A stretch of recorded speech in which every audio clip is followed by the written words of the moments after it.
Vamos inundar a Europa com a nossa tilápia e o atum voltará a ocupar seu espaço na União Europeia. Essa declaração é do presidente da Abipesca, a Associação Brasileira das Indústrias de Pescados. O que está em jogo é o acesso a um mercado perdido em 2018, quando o pescado brasileiro foi totalmente banido da União Europeia. Na época, houve questionamentos sobre o processo de pesca brasileiro, principalmente com relação às condições sanitárias e estruturais das embarcações. Recentemente, auditores do Bloco Europeu estiveram no Brasil para uma série de inspeções na cadeia de produção pesqueira. A expectativa é que os europeus voltem a importar do Brasil produtos como lagosta, atum e tilápia. Mas o cenário é complexo. O setor enfrenta desafios que vão além de exigências sanitárias. O combate à pesca ilegal, a dependência crescente de mercados como os Estados Unidos e os impactos das mudanças climáticas.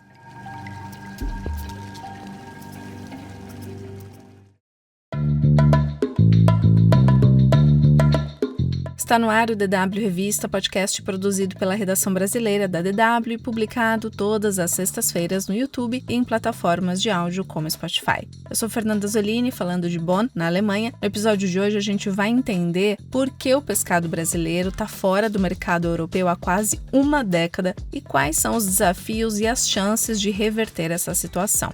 Eu converso com o correspondente da DW, Matheus Gouveia de Andrade, que acompanha os desdobramentos desse tema.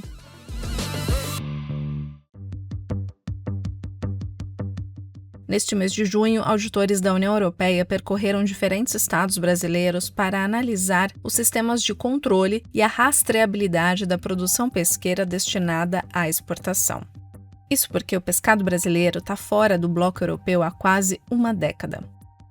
A participação da pesca na economia do Brasil é relativamente pequena quando comparada a setores como serviços e indústria, mas o setor tem grande importância social, pois gera mais de 1 milhão de empregos e é fundamental para a renda de muitas comunidades costeiras e ribeirinhas. A pesca contribui para o emprego, a alimentação, o desenvolvimento regional e a geração de renda, sendo uma atividade econômica socialmente relevante em diversas regiões do Brasil. Matheus, obrigada por participar do DW Revista. Até 2017, a União Europeia importava pescado brasileiro normalmente. Na época, 14% das exportações desse setor tinham o bloco europeu como destino. O que aconteceu exatamente? Até esse momento, o Brasil exportava atum, lagosta, principalmente, tinha uma demanda muito forte, mas a União Europeia já vinha questionando a rastreabilidade, a pesca do atum nos critérios europeus no Brasil. Ela tinha várias questões que levantam preocupação, não seguiam ali algumas normas, sendo bem explícito a questão da pesca ilegal,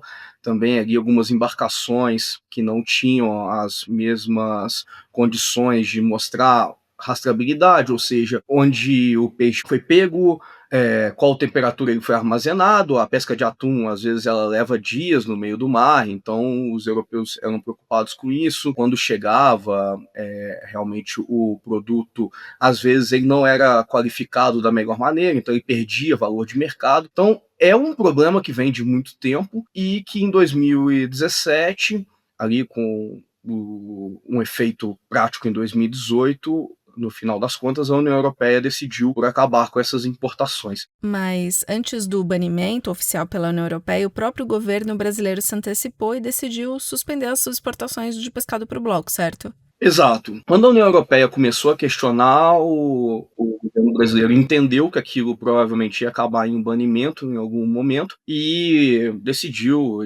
tomar um passo antecipado. Desde então, outros elementos acabaram sendo afetados também, como, por exemplo, a tilápia, que é em grande parte cultivada, não tem pesca natural, né? Não é um peixe originário do Brasil. O camarão brasileiro, muitas vezes também é feito em cultivo, mas isso, no final das contas, também foi afetado em uma medida que o Brasil decidiu colocar tudo junto. De alguma maneira, não é uma medida só simbólica, porque como a União Europeia é usada como referência para vários outros importadores, o Brasil, de alguma maneira, disse: olha, é um problema que eles estão tendo, a gente consegue garantir e tudo mais, cada um vem aqui verificar, não sigam eles. Então tinha um pouco desse lado de defender o produto nacional antes de um banimento que, quando sai a notícia, ela é muito mais negativa. Só que ele acabou acontecendo de toda maneira, então cessou completamente aí as exportações a partir de 2018. E como o setor reagiu depois dessa proibição? Foi um baque importante, claro que alguns conseguiram manejar muito mais facilmente, outros sentiram mais, a tilápia vinha em um bom momento de exportação, o Brasil vem crescendo muito nesse segmento, hoje já é o quarto maior produtor do mundo e mandava muito porque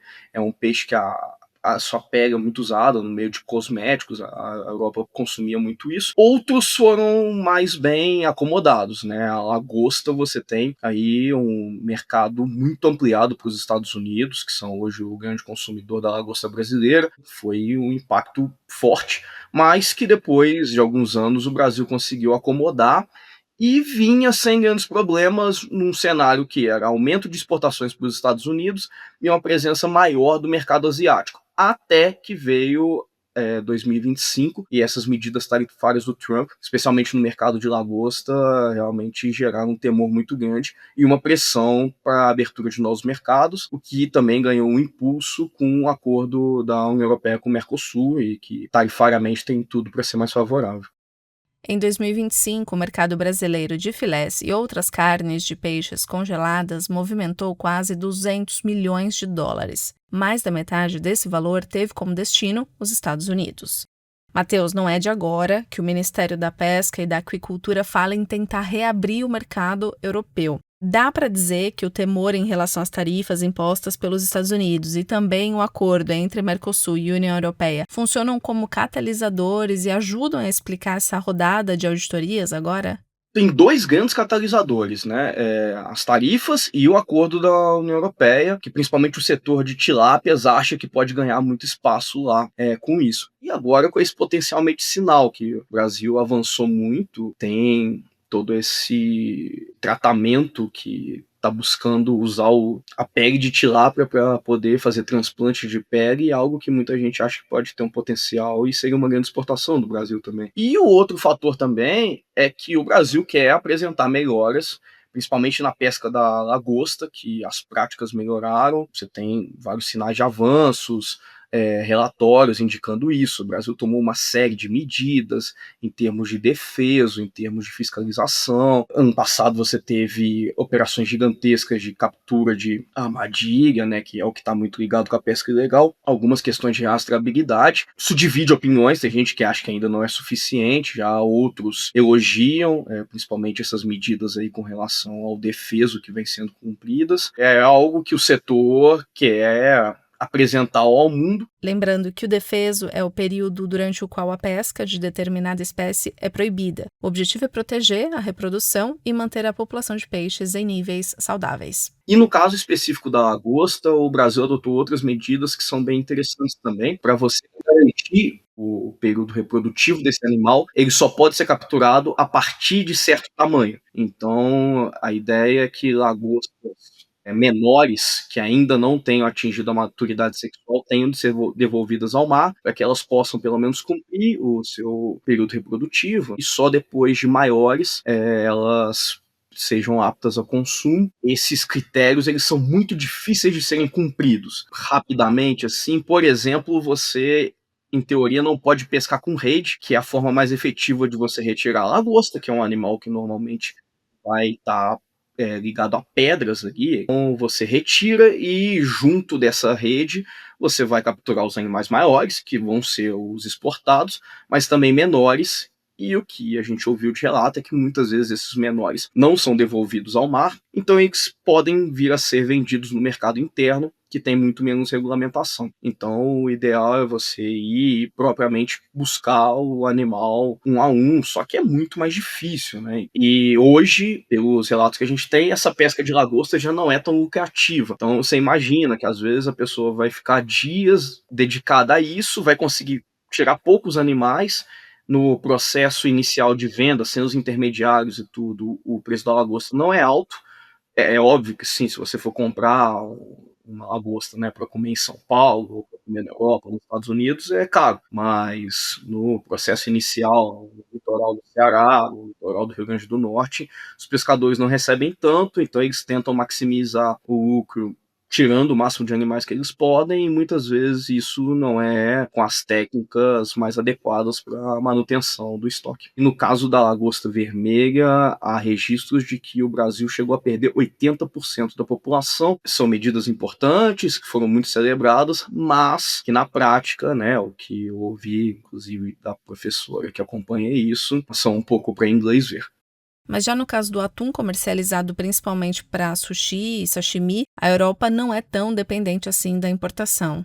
O atum, a União Europeia tem produção própria relevante e, como eu tinha falado antes, ele tem uma questão muito específica que é o seguinte: quando ele tem que ser embarcado para a Europa, ele muitas vezes não chega nas melhores condições. O atum ele é preferencialmente consumido o mais fresco possível. Quando isso acontece para os envios para a Europa, ele muitas vezes perde valor, então ele vai ser processado, vai ser vendido um atum enlatado, que é muito mais barato, então ele é menos interessante para todos os lados da cadeia, menos lucrativo, e a Europa também tem bem mais opções de atum. No caso da lagosta, não, né? A gente tem até envios de lagosta viva e tudo mais.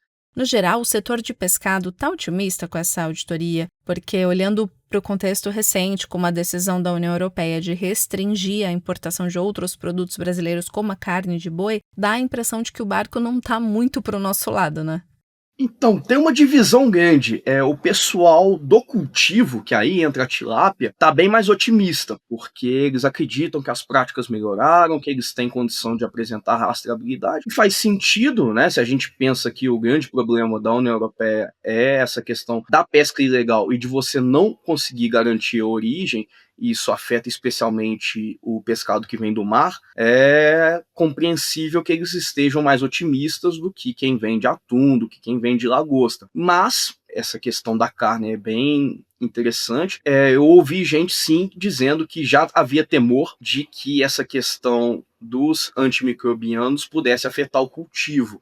E aí é toda uma cadeia, porque talvez o camarão, por si só, não tenha nenhum antimicrobiano, mas aí você tem que verificar como ele está sendo alimentado, a ração dele também tem que ter essa rastreabilidade. Como a União Europeia é muito rigorosa com questão de antimicrobiano, pesticida, a cadeia pode sim ser afetada e aí esse otimismo ele é reduzido. Mas se a gente colocar o que é cultivo e o que é pesca marítima, tem uma diferença muito grande e um setor está bem mais otimista que o outro. Além de atender às exigências sanitárias, enfrentar a pesca ilegal e lidar com as incertezas no mercado americano, as mudanças climáticas também entram nessa equação como um desafio importante, certo? Os últimos anos em que a gente teve El Niño, esse aumento de temperaturas, todos os registros são de que sim, isso impacta. No caso da lagosta, por exemplo, você tem aí perda de corais, e a gente sabe como é que esses ecossistemas são muito frágeis, então se você acaba ali danificando, você perde alimentos para vários desses animais, ou eles podem morrer, ou eles podem migrar, então afeta a previsibilidade da pesca. O pescador que tinha uma noção de onde ele ia recolher essa lagosta, ele já perde isso, então ele vai ter que buscar talvez mais longe, em outro lugar, isso acaba diminuindo a capacidade dele. E nos casos de peixes com maior tendência de migração, que aí é o caso do atum, né? Porque a gente está falando de um animal que migra pelo Atlântico durante quase boa parte de todo o ano. Ele, em certo momento, vai estar aqui no litoral nordestino, no outro ele já pode estar no litoral africano. Então, qualquer mudança de temperatura, pode estar falando de 0,5 grau, vai impactar em toda essa rota, porque ele vai buscar ali o que for mais favorável em termos de alimento, em termos de clima e até de reprodução. Então, quando a gente pensa que o El Niño desse ano, que está programado aí para ser de 2,5 até 3 graus a mais de temperatura no mar, isso cria uma imprevisibilidade, uma potencial mortandade de animais, talvez não do atum, mas do que vai ser o alimento do atum, então muito imprevisível, potencial cenário caótico, E todo mundo bem preocupado dentro de quem acompanha esse segmento. A gente ouve muito do agro, que tem uma preocupação gigantesca com esse super El Niño, né? Mas o mar é onde isso acontece de maneira primária, então é onde você potencialmente vai ter um impacto ainda maior. A edição desta semana do DW Revista, uma produção da DW em Bonn, na Alemanha, fica por aqui. Muito obrigada ao Matheus Gouveia de Andrade pela participação. Produção, apresentação e edição técnica são minhas, Fernanda Zolini. Revisão final de Érica Cocai. Mais conteúdo você encontra no nosso site, dw.com/Brasil, e no canal da DW Brasil no YouTube. O DW Revista volta na sexta-feira que vem. Obrigada por acompanhar a gente e um bom final de semana.